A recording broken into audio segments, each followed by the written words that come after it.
Olá pessoal, venho aqui como prometido para ensinar vocês como fazer os nossos acessórios da festa junina. Podemos utilizar os materiais recicláveis que temos em casa, começando com o rolinho do papel higiênico. Você pode guardar esses rolinhos porque eles têm 1001 utilidades. Se inscrevam no canal e dê o seu like.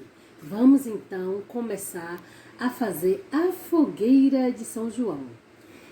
Vamos guardar os rolinhos de papel. Pode ser feito também com EVA, né? EVA, você pode, se tiver em casa, pode ser com jornal, com revista, enfim, com o material que você tiver.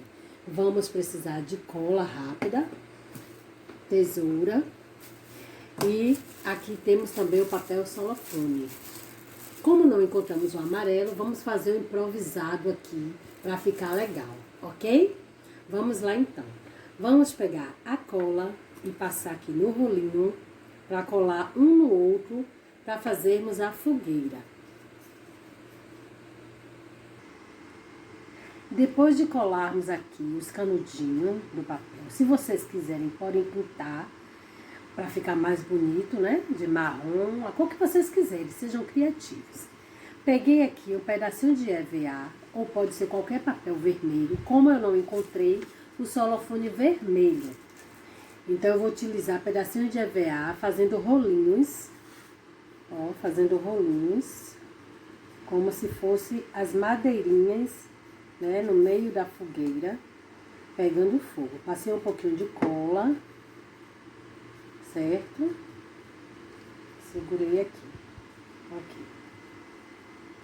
Vamos agora colocar o papel celofane no meio da fogueira. Você pode colocar o tamanho que você quiser, para dar aquela impressão de que o fogo está subindo. Isso. Esse é o papel celofane. E aí eu coloco as madeirinhas aqui no meio,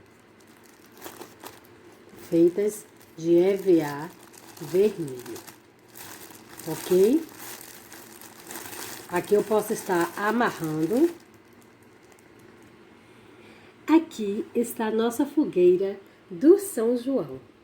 Fácil, fácil. Então vamos lá, façam a sua fogueira e deixe o seu like.